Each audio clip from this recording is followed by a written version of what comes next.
Finalmente, notícias positivas sobre o colapso da economia russa. A Rússia está afundando em milhões de barris de petróleo. Como todos os estoques imagináveis estão cheios e o número de compradores está diminuindo mesmo com enormes descontos, o Kremlin começou a usar navios-tanque da Frota Sombria como depósitos flutuantes de petróleo, mas até eles estão acabando. Por isso, especialistas da OPEP preveem que, enquanto os outros vão aumentar a produção de petróleo, a Rússia será forçada a reduzi-la significativamente. Especialistas da Reuters afirmam que produtores russos de petróleo precisarão reduzir bastante a produção nos próximos meses. Como a pressão crescente das sanções impostas pelo presidente dos Estados Unidos, Donald Trump, e pelas potências europeias limita a capacidade de exportação da Rússia, isso significa que o déficit orçamentário da Federação Russa vai aumentar ainda mais. Poderia parecer que a Rússia poderia processar esse petróleo por conta própria, já que não pode vendê-lo e a redução das exportações é realmente muito sentida, mas não é o caso. Os ataques ucranianos às refinarias de petróleo na Rússia já levaram ao aumento dos preços dos combustíveis nos postos russos. Meu nome é Alexei Petty. Vamos discutir esse assunto juntos. Mas antes de começarmos este episódio, peço que você se inscreva no canal, deixe um like e escreva qualquer comentário neste episódio, além de seguir meu canal no Telegram Petty News. O link está na descrição do vídeo. Lá publicamos notícias em tempo real assim que chegam.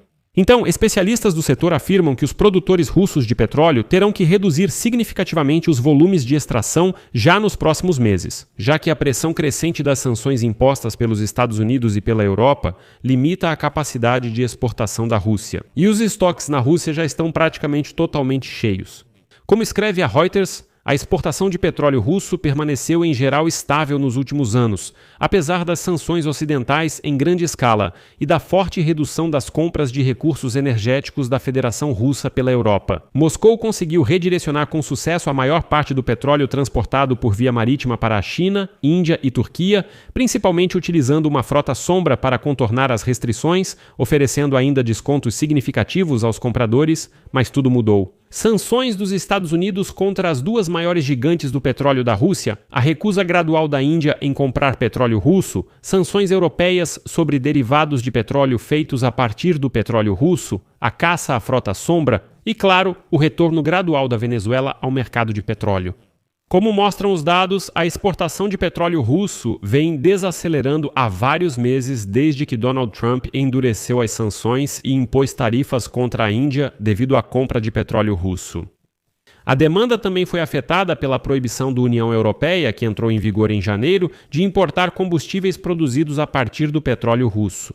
De acordo com a empresa de análise Kepler, a exportação de petróleo russo por via marítima caiu para 3,4 milhões de barris por dia em janeiro, a partir do nível de dezembro de 3,8 milhões de barris por dia, e desde o 2,8 milhões de barris por dia, ou seja, em menos de 2 meses, uma redução de 600 mil barris por dia. Na verdade, esse é um volume enorme, enorme mesmo. Ao mesmo tempo, o volume de petróleo russo armazenado em navios no mar aumentou em alguns meses para um nível recorde, acima de 150 milhões de barris, ou seja, simplesmente petroleiros com esse volume de petróleo estão apenas à deriva em mar aberto, muitos petroleiros reduziram a velocidade e alguns até pararam completamente e agora estão à deriva no mar. Esses fatores indicam uma queda na demanda pelo petróleo russo. E agora ainda tem uma nova ideia da Comissão Europeia. Sanções abrangentes contra cada empresa que presta serviços para o transporte marítimo de petróleo russo ou está relacionada a isso vão muito além das medidas anteriores. Ou seja, se antes até algumas empresas europeias, vamos ser sinceros, ainda trabalhavam com os russos, agora até se aproximar deles se tornou algo tóxico. Porque se descobrirem que você está colaborando com os russos, as sanções não vão para eles, mas sim diretamente para você. Ou seja, a ideia da Comissão Europeia é que se você se sujar de alguma forma com esses russos, todos vão te atingir com sanções pesadíssimas.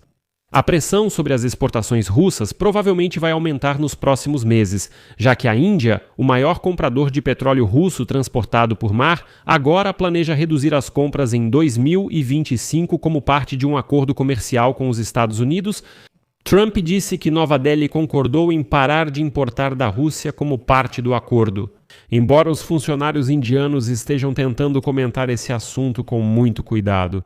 De acordo com o Kepler, a Índia comprou cerca de 1,7 milhão de barris por dia de petróleo russo em 2025, o que representa cerca de metade de toda a exportação marítima de Moscou.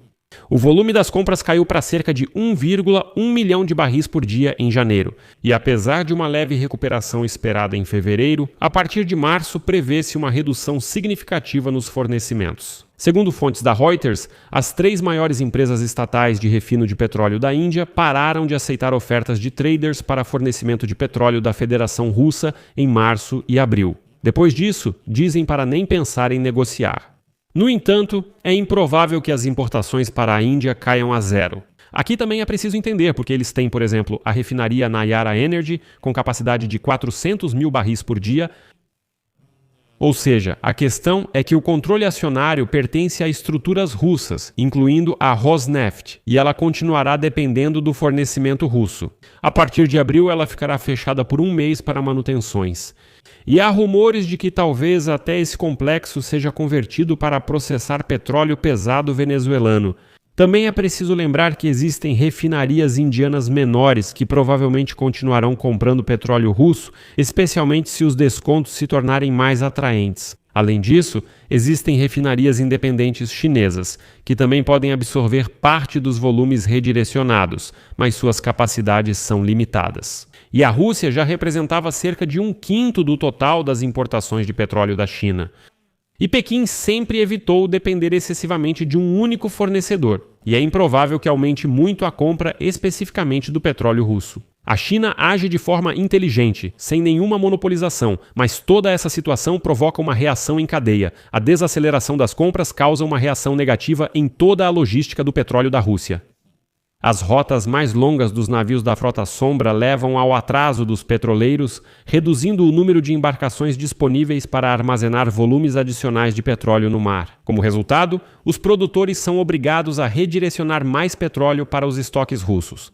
O volume exato dos estoques terrestres russos é desconhecido devido à falta de acesso aos dados do governo. As reservas disponíveis parecem ser limitadas. De acordo com os dados de monitoramento por satélite dos reservatórios fornecidos pelos analistas da Kepler, os estoques terrestres de petróleo chegam a aproximadamente 16 milhões de barris, o que representa 51% da capacidade total dos depósitos. A Rússia pode usar parte de sua grande rede de oleodutos para armazenamento, se preciso. Alguns tubos podem ser apenas preenchidos. E assim, segundo estimativas da Kepler, os oleodutos e os tanques com teto fixo, cujo nível de enchimento não pode ser monitorado por satélite, podem aumentar a capacidade total dos estoques terrestres para cerca de 100 milhões de barris, mas mesmo esses estoques podem não ser suficientes. A Rússia produz aproximadamente 9,3 milhões de barris por dia, dos quais cerca da metade é destinada à exportação. Com esse ritmo, os estoques podem se encher rapidamente se as exportações continuarem limitadas, não deixando outra escolha para os produtores a não ser reduzir a produção. Como resultado, especialistas preveem que a produção de petróleo na Rússia pode cair pelo menos 300 mil barris por dia já no período de março a maio.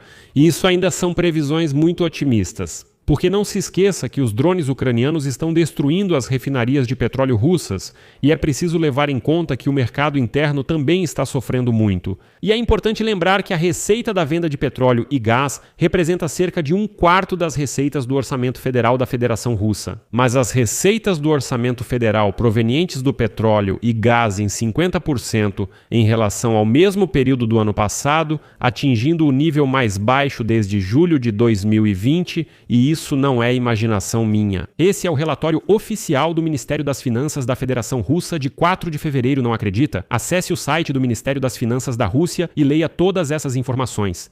A queda na produção de petróleo, somada aos maiores descontos na exportação, pode enfraquecer ainda mais as receitas de petróleo de Moscou. Isso aumentará a pressão financeira sobre o Kremlin, objetivo das sanções ocidentais. Ou seja, elas começam, ainda que lentamente, a funcionar. Por isso, cruzei todos os dedos. Que Deus queira que essa receita do petróleo na Rússia, infelizmente, não caia a zero, mas caia para o nível mínimo. Vou encerrar. Deixem opiniões e conclusões nos comentários deste episódio. Se este episódio foi útil e interessante para você, você pode apoiar financeiramente o trabalho deste canal do YouTube com sua doação ou com sua assinatura paga. Todos os links e dados estão na descrição do vídeo. Lá há várias plataformas. Escolha o formato mais conveniente para você. Ficarei grato por qualquer apoio de vocês. Por hoje é só, cuidem-se, até mais.